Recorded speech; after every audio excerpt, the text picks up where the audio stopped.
I need to speedrun and summarize a few things to make sure everybody's up to speed before I talk about this new information that came out earlier today. So back in 2021, Sony's Funimation Global Group completes acquisition of Crunchyroll from AT&T, which was a big move. Pretty much Sony acquired two of the biggest anime distribution services in streaming in the West, and they had complete ownership. It was pretty much at that point a complete monopoly. There was only a few things that really could compete with them, aka either Hulu or Disney+. You fast forward a year later, you have Crunchyroll closes deal to acquire Anime Superstore Right Stuff, pretty much one of the biggest merchandise stores for anime, manga, and figures and stuff within the West. Crunchyroll acquired them, aka Sony acquired them, and it showcased this trickle-down effect that Sony was gaining a monopoly in the anime and manga industry. You fast forward after that, you have Funimation end of service. What this meant is that Funimation was being merged and devoured by Crunchyroll, and it was being, all its catalog and everything was merged into the Crunchyroll brand.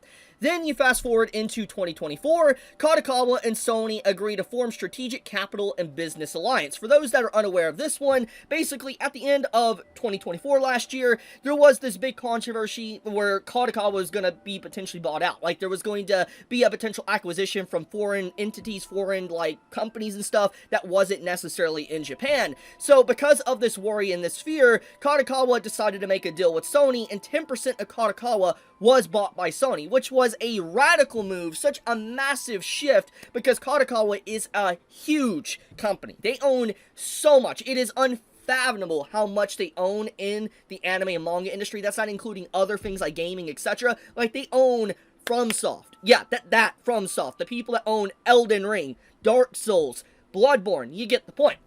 So obviously, the acquiring of 10% of Kadokawa was huge. Now, it wasn't a full-on takeover from Sony, but 10% is 10%, and Sony is the biggest shareholder now of Kadokawa, which means that Sony has a lot of leeway, a lot of push, a lot of capability to have things made, acquired, or presented in a way and turned into an anime over anything else. Like, their voice matters more than most people when it comes to whatever Kadokawa wants to do. So, this goes into the controversy with, censorship that has been ongoing for a few years now. There has been a lot of issues that people have had with Crunchyroll, for instance, or Sony in this case, where it comes to either localizations, the changing of words from, let's say, anime subtitles or dubs and all that. Maid Dragon is a very good example of this. There's a lot of things that just happened to the removal of comments on Crunchyroll, to the removal of, being able to talk about it or review certain shows on the Crunchyroll platform or comment on news articles. There's been a lot of things that has really irked customers for many, many years.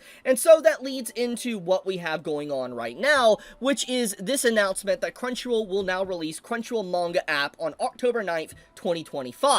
A new manga reading app including manga from Viz Media, Shueisha, Shonen Jump, but also Square Enix, Dress Up Darling, and Yen Press Manga, among others, Delicious and Dungeon. Limited to US and Canada for now. Now, the reason why this is so important and why I went through that whole long tangent of talking about the acquisitions that Sony has been doing over the years is because this is the next step for Sony. This is the next step for Crunchyroll for a global monopoly, at least a monopoly in the West, where there is no one that really can compete with them. And at this point, there really isn't anyone, but this is more or less hammering in the final nail of the coffin. Any competition is being choked and strangled slowly to the point to where they no longer can fight back. I've talked about this topic for years now. I mentioned it literally a year ago. I remember a video talking about Crunchyroll saying their next step is to eventually dive into manga, start releasing manga, acquire a lot of different manga brands and release it on their platform, and then they would potentially stranglehold the market of manga,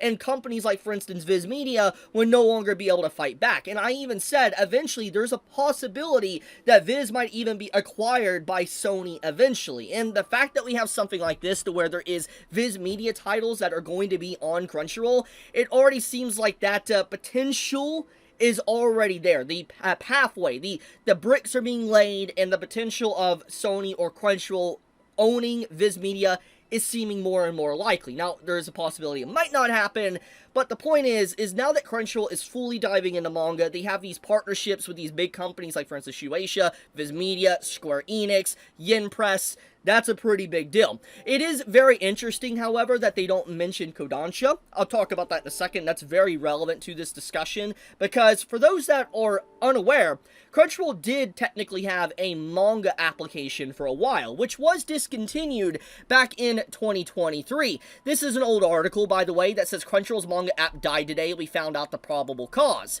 Now, basically, what was stated is that Kodansha released a new app, which, if you don't know, Kodansha has like its own app it releases its own manga on.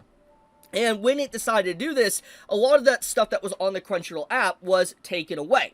And so Kodansha pretty much became its own service, Crunchyroll lost a lot of titles, and pretty much everything they relied on kind of fell through, and their app no longer could really function. This happened basically, as you can see, at the end of 2023, and ever since then, the overall manga on the Crunchyroll site has been effectively gone. Now, to talk about my personal experience with the original catalog from Crunchyroll, it wasn't good. And what I mean by this is that the very app, or the way it functioned, was horrendous. It glitched out, it froze, sometimes you'd have to restart the app and all that just to get the next page to load.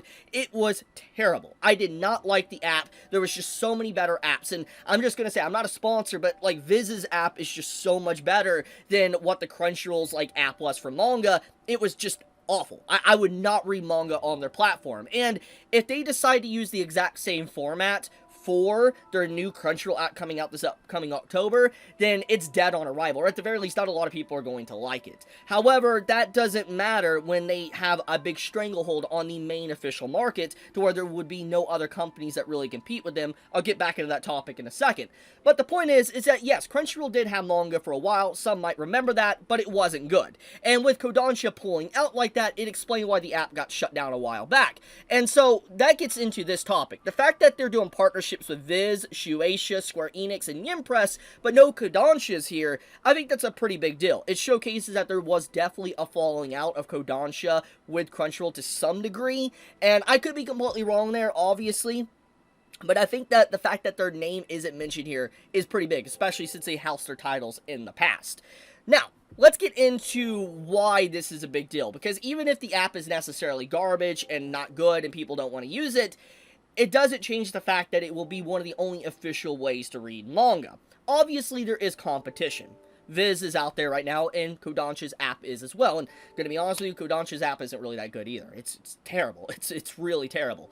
But besides the point, the thing is that if Crunchyroll is getting so much big names and companies to work with them, that means that anyone else that's their competition will be drowned out. And eventually, the only way to legitimately read manga legally would be through Crunchyroll. And this leads to a bunch of other issues. We have seen already in recent years that you'll have sites that, let's say, house a lot of pirated manga or different series like that, they get completely taken offline. And I've discussed this already in length before, that it's well within the right of companies, even Crunchyroll and Sony, to take down these sites. However, a lot of these sites that house certain manga, house manga that isn't even, like, translated, isn't even actually in the States or in the West. They are strictly just in Japan, with no official translations or any way to legally obtain these series whatsoever. And so obviously, if people want to read these stories, they will go unofficial means to read these said stories if there is no legal option to actually read or watch these said stories.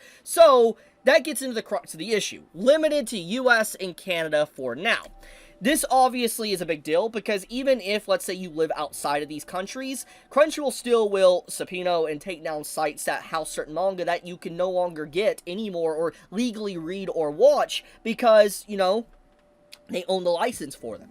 And I think this is a pretty big deal. I think a lot of people need to be talking about this. I think that this is going to lead to a lot of issues in terms of the pirated manga department to the legal manga department, but also how, once again, this is showcasing the dominance and growth that Crunchyroll has managed to obtain in the last 5 or so years. And with the recent success of, like, Demon Slayer, for instance, and Solo Leveling, it's like, it makes sense why they're making these moves as a company. Now, I know many probably have already asked this question question themselves or already posted in the comments, will this make the Crunchyroll subscription go up? Well, we have manga alerts here that actually talks about this very subject, so let's read this. First, look at the upcoming Crunchyroll manga app, including ad-free titles from Alpha Polis, Compass, Square Enix, Viz Media, Yen Press, Shueisha, Inc. Free if you're Ultimate, otherwise a $4 add-on. App releases on October 9th, web reader launches October 15th in US and Canada. So basically, if you don't have an Ultimate subscription for Crunchyroll, then you will have to have a $4 upcharge according to this to have it as an add-on for your Crunchyroll subscription. So like for instance, if you look here, if you get a regular Crunchyroll Fan Plus manga subscription for $11, you will have to add an extra $4 or $5 just to have the manga add-on. That's at least from what I'm understanding here. Maybe I'm illiterate and I'm not understanding this, but that's according to my understanding, and the same could be for Mega fans. So pretty much if you're an Ultimate, if you're someone that has an Ultimate, it will come with it. So they're really trying to persuade you to get their best package before they can squeeze as much money out of you as possible.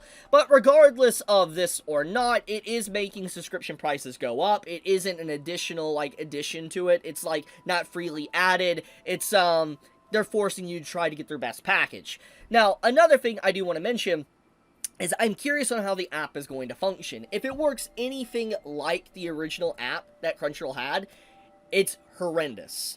But this gets into what we've talked about with Crunchyroll for many, many years now. Crunchyroll doesn't really have any competition besides High Dive. And why would they need to improve their web browser, web player, whatever, and bitrate quality and stuff if there's no competition? If there's no competition, there's no innovation. If there's no innovation, there's stagnation. And if there's stagnation, they just can get away with it because there's no other option besides going unofficial means. But even then, a lot of those unofficial means usually obtain their stuff from the official means to be able to watch it or read it. So there's a lot of issues here fundamentally, and I'm concerned because this is leading into that pathway that I've already talked about, that I could see them eventually acquiring Viz Media. And with them already having Kadokawa, we already see censorship happening on a large scale. It's happening a lot. And with them being able to, potentially influence series at the source, from manga's inception, or light novel's inception, that should concern people. I'll leave it at that, though. If you enjoyed my video, please subscribe, leave a like, does help out a lot. Leave a comment, helps with the algorithm too, allows the video to go to different people's feeds, and allows my channel to populate and more people to notice what I'm talking about. But with that, be safe, stay healthy, Chibi out.